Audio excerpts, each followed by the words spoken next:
a hidden truth, an inevitable fall, and a lesson the entire school had to learn.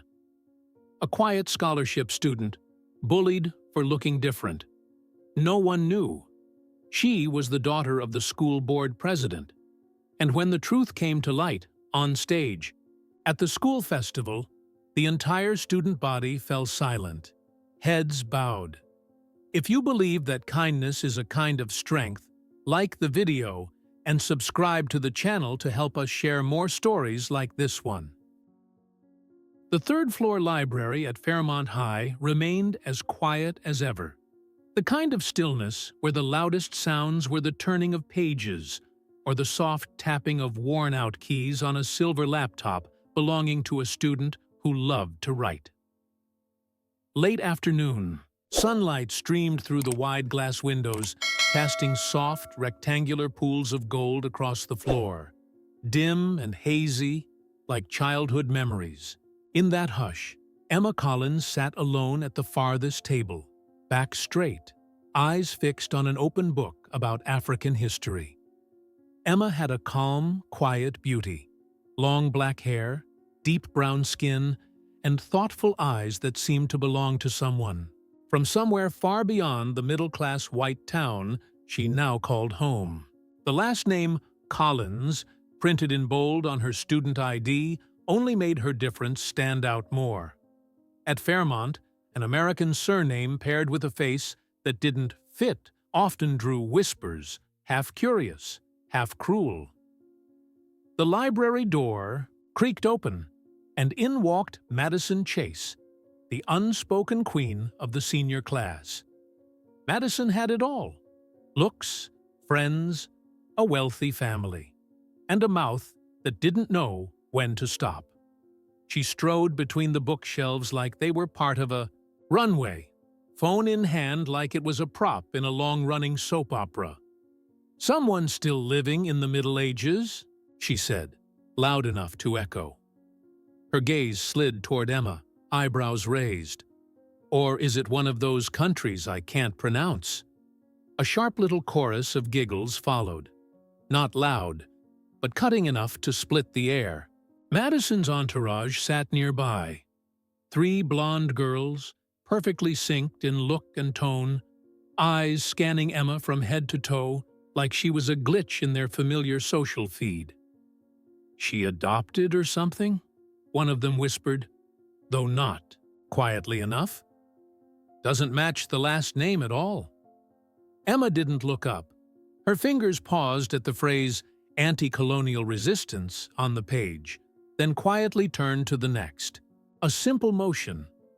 But in that taut silence, it felt like a quiet act of defiance. At the librarian's desk, Ms. Lacey, middle-aged and always watching, glanced up. Her eyes met Emma's, then shifted away just as quickly. She set her book down, with a soft thud, a punctuation mark to the moment she chose not to intervene. No one spoke. No one stepped in. And Emma had long since stopped expecting them to. The library still sounded peaceful, but the silence now had weight, dense and suffocating, like dust settling over dignity. What hurt most wasn't Madison's words. It was the blank stare from an adult, the unnamed laughter, the quiet assumption that someone different must not belong. Emma took a deep breath, as if to inhale all the judgment pressing in on her. Then she returned to reading, eyes on the page, though her mind wandered, maybe to another day, maybe to her father, the one who always told her, "You don't have to shout for people to understand who you are." What happened in the library didn't echo in any grand way, at least not in the busy world of high school kids drifting between privilege and oblivion.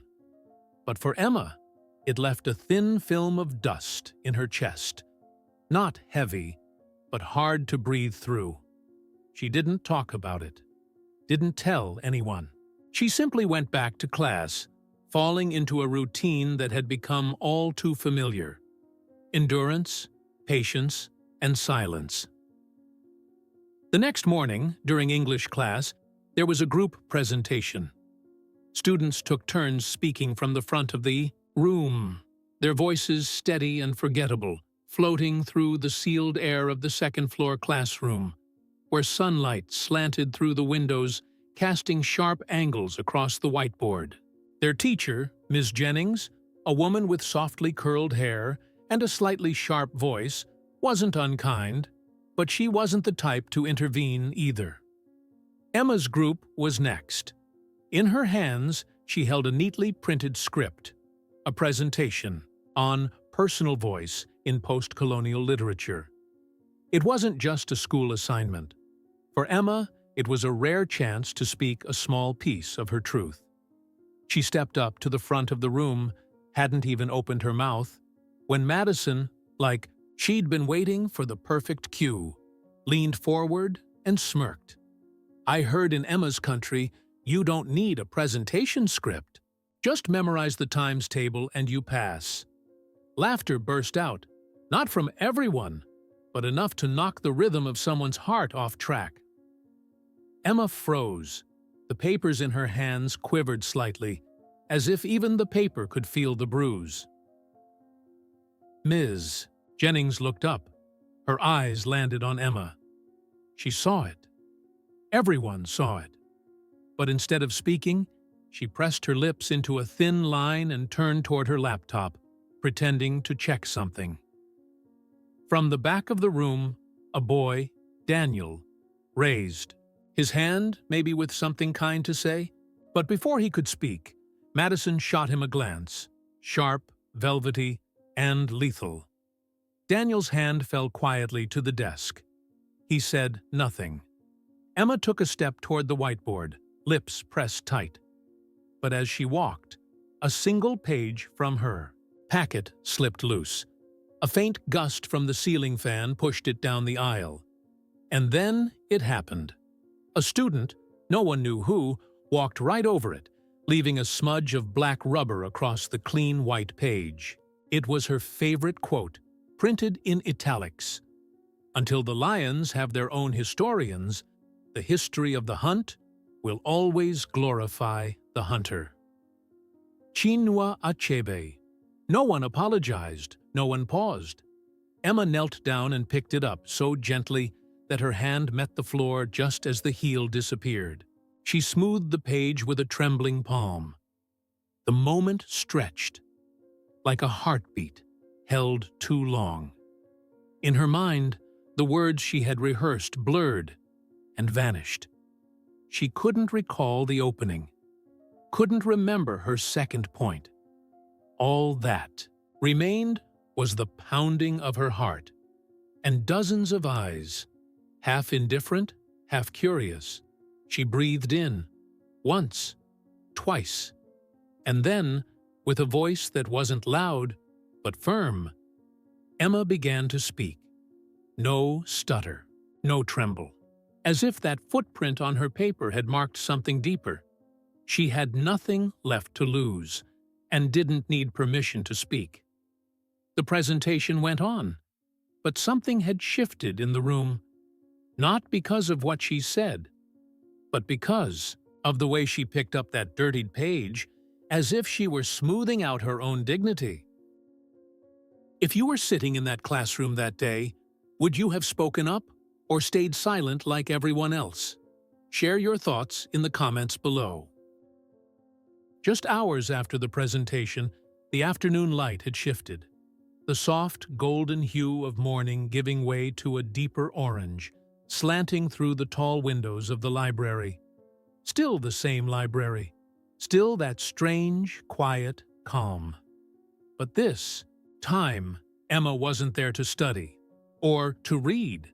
She was there to hide from the half-pitying, half-indifferent stares in class, to hide from the mocking laughter that had landed in her ears like a verdict, and to hide from herself, the part of her that still trembled, still begged to be heard, but had been pushed down by logic, by survival, to avoid a battle she knew she'd have to fight alone. She chose the farthest corner of the library, the B spot no one ever came to. A single table by the large glass pane, dusted over with quiet sunlight. On the table lay her half-opened copy of Things Fall Apart by Achebe, as if the book itself lacked the strength to close on the unfinished story inside her. Emma sat still, one hand resting on the page, but not turning it. Her fingers clung gently to the edge of the cover, as if trying to hold on to something slipping away. Her lips pressed tight, suppressing a rising tide from somewhere deep, until, quietly, without warning, a single tear slid down her cheek. No one saw. No one noticed, and, maybe, she didn't want them to. From her backpack, she slowly pulled out a small bundle wrapped in worn cloth. She unwrapped it carefully, and in her palm lay a faded photograph. A 7-year-old girl standing beside a man in a dark suit. His kind eyes, looking down at her, one hand resting gently on her shoulder. Her father, the man who taught her how to exist when no one stood beside her. The one who always told her, "You don't need to shout for someone to see the truth. They'll see it, if you wait long enough."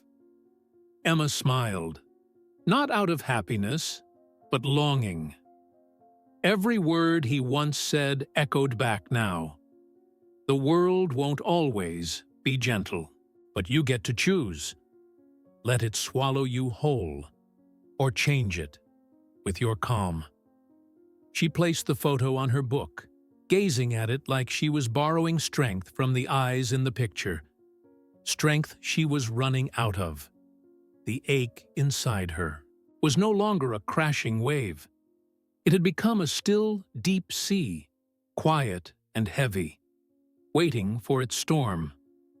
Just then, footsteps echoed down the hall. A soft heel click. The library door creaked open and closed, with a quiet click. A woman entered. Gray, hair pulled back neatly, her walk measured and unhurried. It was Ms. Sheila Monroe, one of the longest-serving teachers at Fairmont. She didn't speak much, didn't smile often, but always seemed to be there in the moments no one else noticed. She passed by, pausing briefly when she saw Emma. No words were exchanged. Just a moment, eye to eye. A flicker of surprise. Then something like sorrow, or maybe understanding. She didn't step closer, didn't ask if Emma was okay.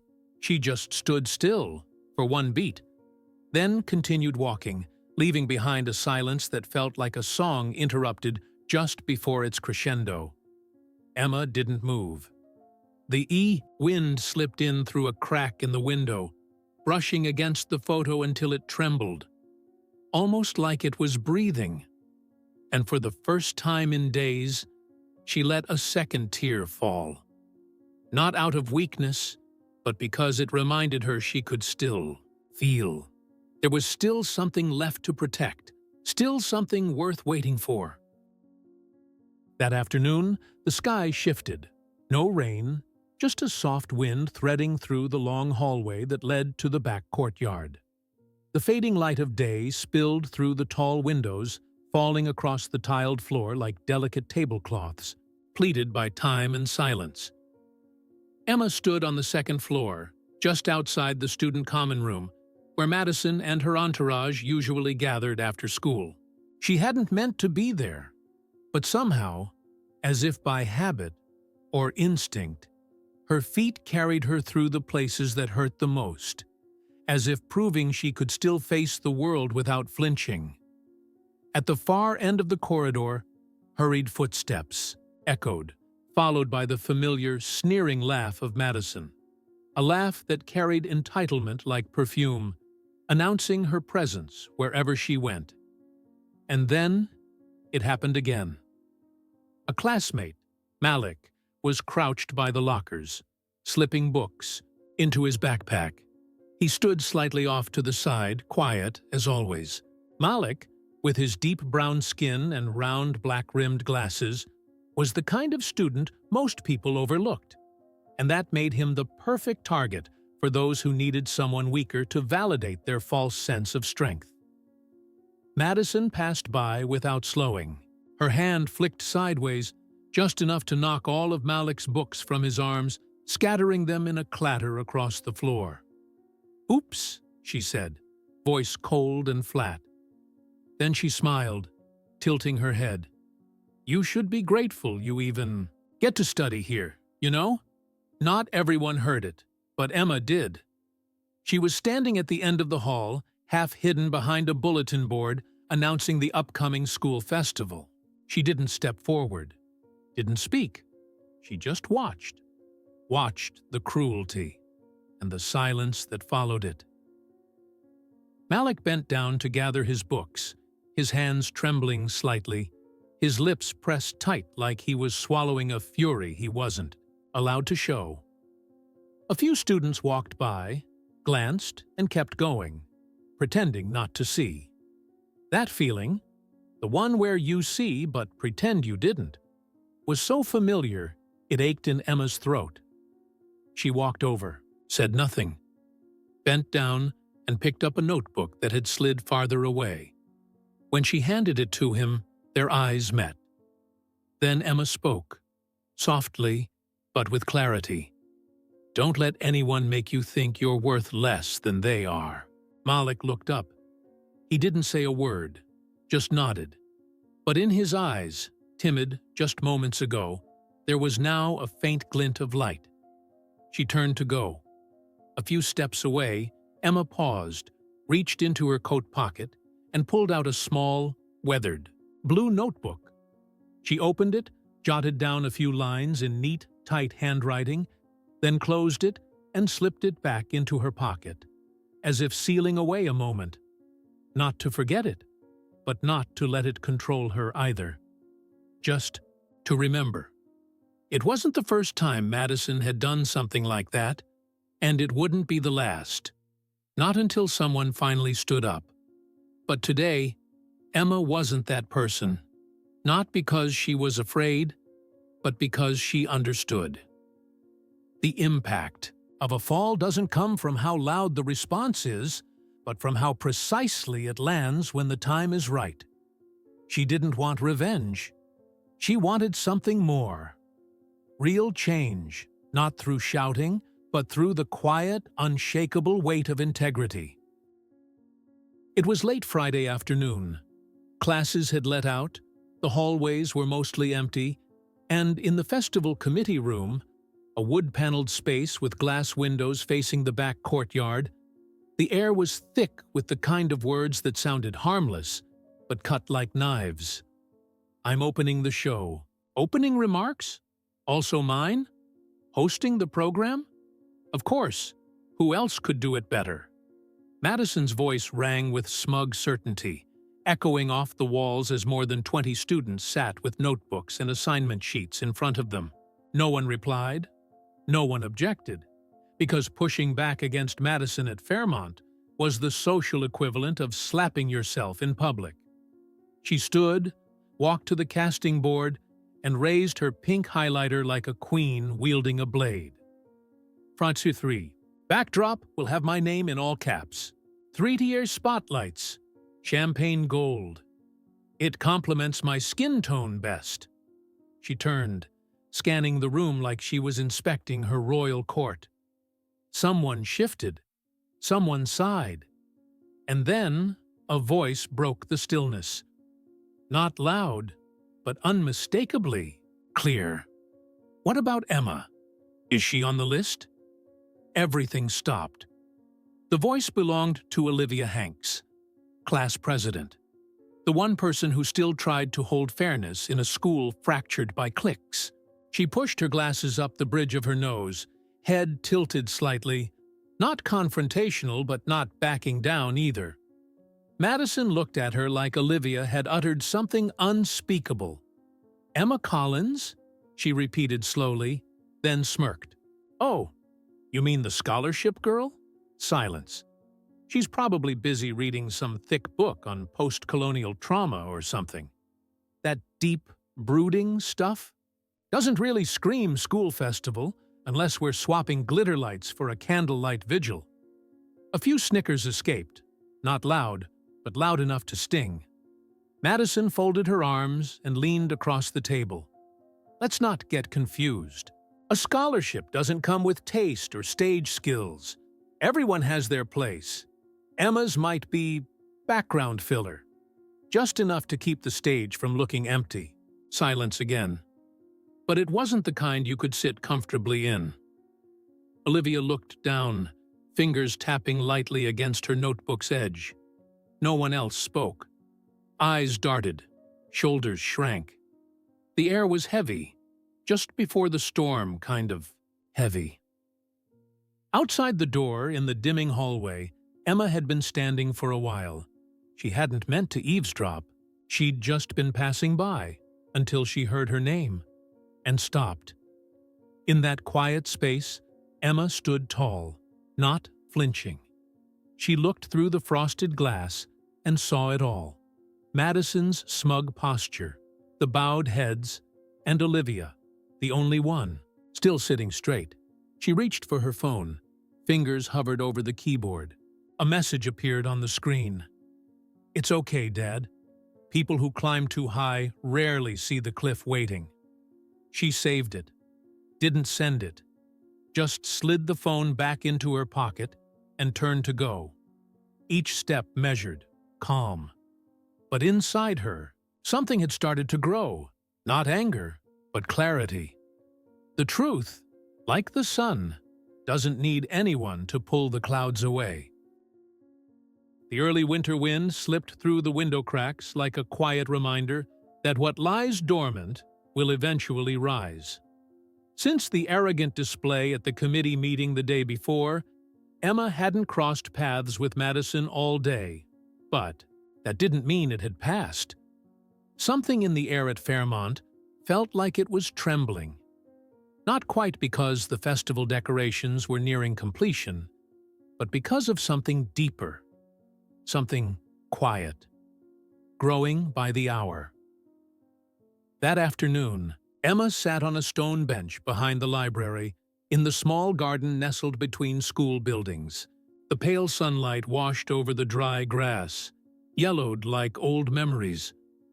In her hands was a small notebook, the one she always wrote in after something had happened. Not to complain, but to remind herself never to forget. When the sound of light, footsteps came from behind, Emma didn't look up right away. Only when a familiar voice spoke, gentle but weighted, did she slowly turn.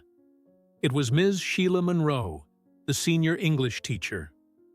The one who often stood quietly at the back of meetings, rarely spoke, but commanded respect from everyone.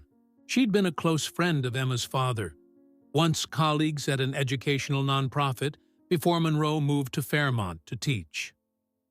"Emma," she said softly, easing down beside her, resting her hand on the half-open book in Emma's lap.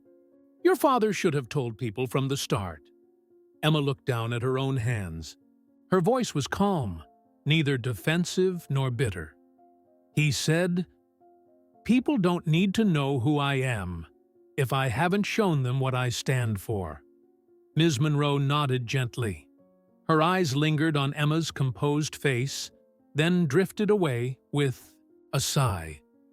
But the look she gave wasn't one of regret. It carried something steadier. Conviction. "I've wanted to speak up more than once, but today, you made me believe silence no longer suits the moment." Emma smiled.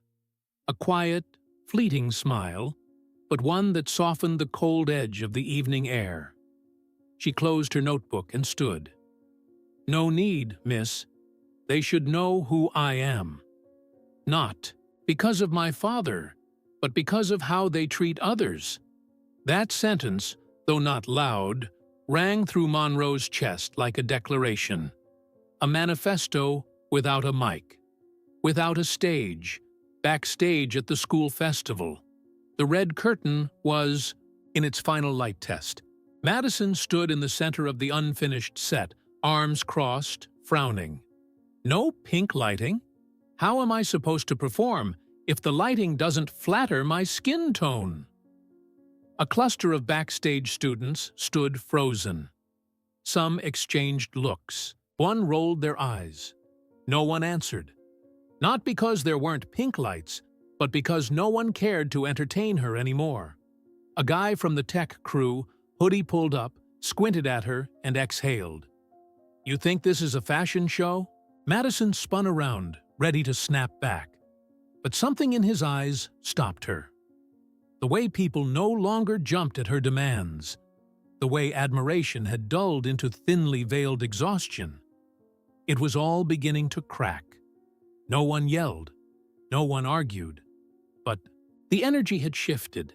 The wind had changed. Madison didn't know it yet, but Emma did, and she was waiting.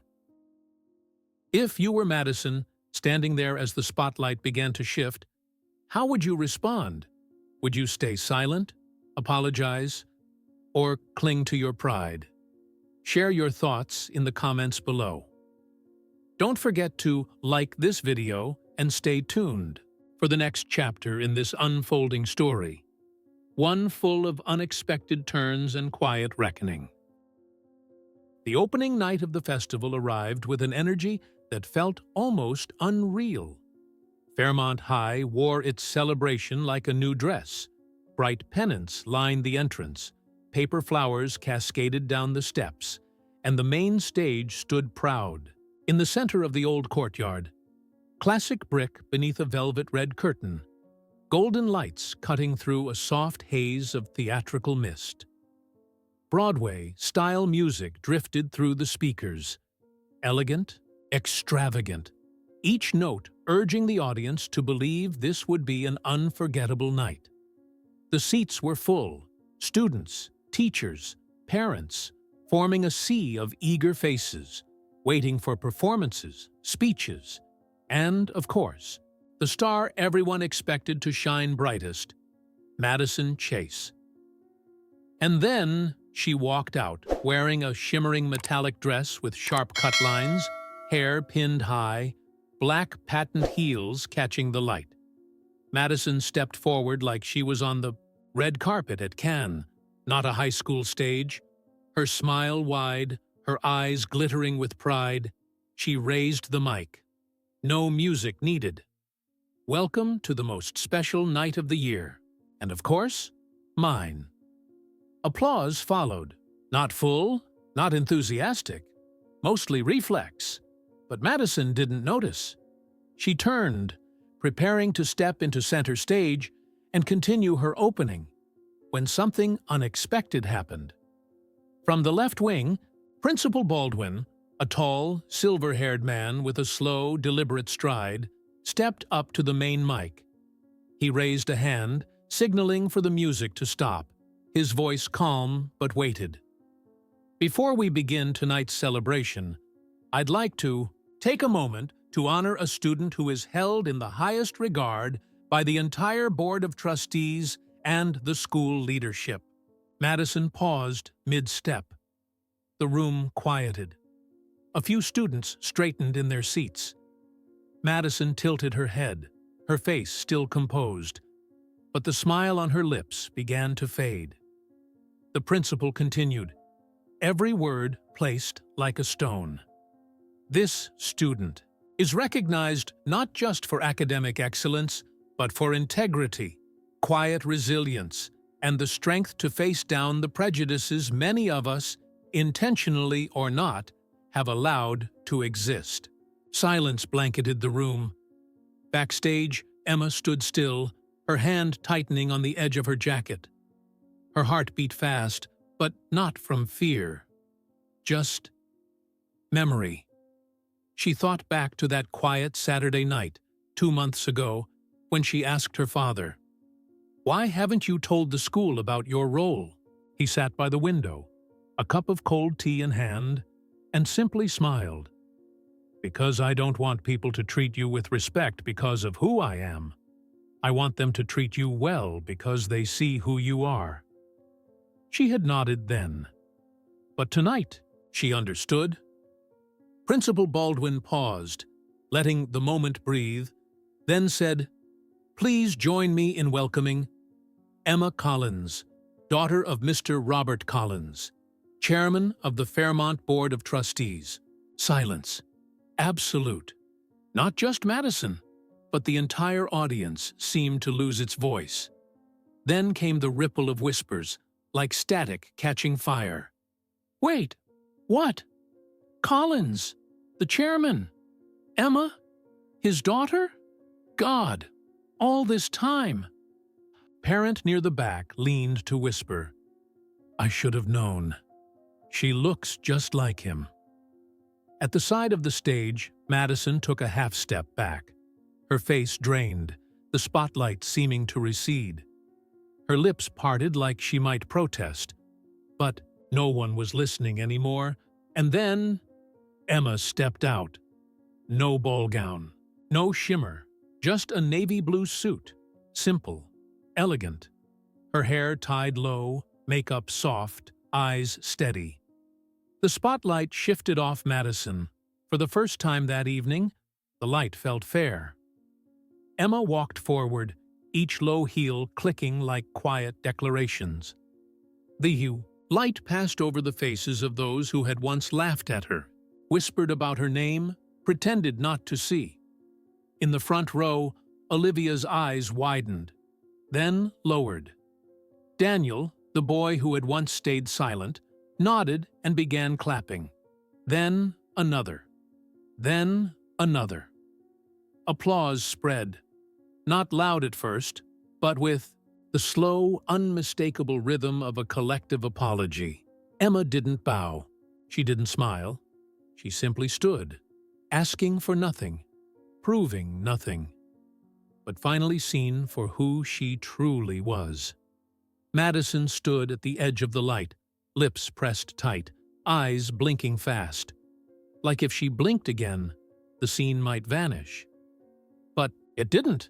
The truth had stepped onto the stage, and it didn't need the spotlight to shine. The stage lights had just gone dark.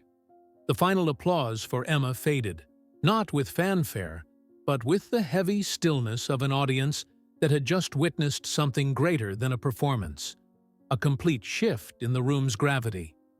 Where there had been noise, now there was hush. And where there had been admiration, now came whispers. No longer behind closed doors, but open, sharp, like needles piercing the paper-thin mask of prestige Madison Chase had worn all through high school. Emma's, the daughter of the board chair? God! And they treated her like she was nothing? Madison? She was just noise all along. Backstage, Madison stood frozen. Her hand clutched the velvet curtain so tightly her knuckles had gone pale. It wasn't anger that kept her still. It was uncertainty. She had always been the center, the one watched, praised, admired. But tonight, the gaze had shifted, and it wasn't coming back. In the audience, a mother, Mrs. Henderson, turned to her daughter and asked, not loudly, but with cutting clarity, "You've been friends with someone like that?" The girl didn't respond. She simply pulled her hand from Madison's. No words, no glance back. Madison descended the stage like someone sleepwalking. Her heels tapped against the stone floor, but made no echo. No one turned to look. No one stood. The ones who once called her queen in the hallways now pulled away, turned their backs, or raised their phones. Alyssa, her closest friend, offered no smile, no shoulder, no words. She simply raised her camera and pressed the shutter. Click.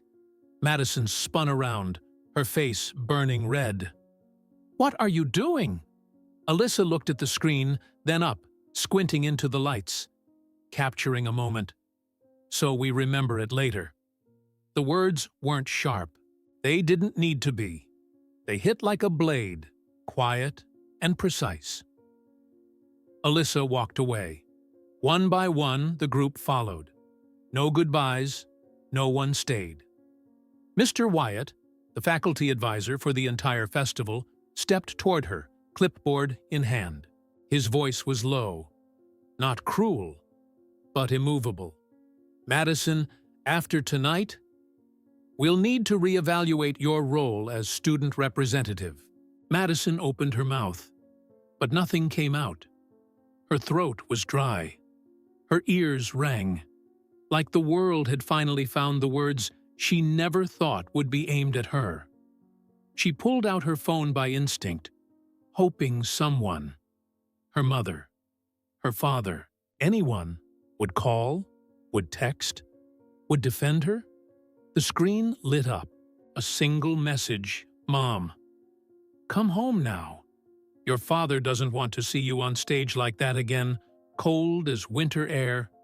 No emoji, no kindness, just an order." Like her failure was a stain to be hidden, not a wound to be held. Madison bit her lip. Her vision blurred. Her hands trembled. And then, like a truth she didn't even know she'd buried, she whispered, "I just wanted to be seen. That's all." But no one was there to hear it. No one. In one corner of the courtyard, a group of students huddled over their phones. "Mean Queen Falls is trending already." One laughed. Another murmured, "Someone remixed that clip of her calling Emma." Just. The backdrop set it to let her fall. Madison's face turned white. She opened TikTok. 28 followers. A viral clip. Emma's just the backdrop, overlaid with spotlight effects, fading lights, and a caption that read, "When the light moves on, all that's left is your shadow." She looked up. No one met her eyes, only strangers' stares, distant, avoidant, cold. A gust of wind swept through the quad. A promotional flyer, once plastered all over campus, featuring Madison in her shining silver dress, tore loose from its post. It twisted in the air, floated down, and landed face first in a shallow puddle. The ink ran. Her image blurred, distorted, dissolved. Madison watched it fall. She didn't cry. She didn't scream. She just exhaled. A single, soft breath, as if something inside her had slipped away with the light. And for the first time in 3 years at Fairmont, no one clapped when Madison Chase left the stage. After the final applause for the ceremony's tribute faded, the sound of the evening seemed to pause, suspended in the shared heartbeat of hundreds of people. No one stood. No one moved, as if everyone was waiting for something left unsaid, a truth left unnamed. A wound they all knew was there, needing to be acknowledged, not for blame, but so it would not fester again. The stage was still lit, but no one stood there until Emma returned. She stepped onto the stage, not invited, not holding any award, not backed by authority, except the quiet power of her presence. She walked forward the way someone enters their own home, not to impress, but because they belong there. The same navy blue suit still on her. The lights touched her bare face, showing everything: honesty, weariness, and grace earned through a long, quiet battle. The room held its breath. Emma stood at the mic without adjusting it. Her voice rose, soft as a breeze, yet no one dared not listen. "I know. This isn't part of tonight's script." A few people shifted. She paused, then continued. "I don't want anyone to be humiliated. Not Madison. Not anyone. But I also don't want us to pretend we were never silent." Still, silence. Not for lack of noise, but because everyone was hearing something else now. Their own conscience. Emma turned, her gaze sweeping slowly across the crowd. She stopped on familiar faces, and on unfamiliar ones. Faces that had once seen her standing alone, had once noticed, had once known, and chose silence. If you ever laughed when someone else was being torn down, if you ever turned away to avoid getting involved, if you ever thought someone couldn't be a Collins because they didn't look like you, she paused.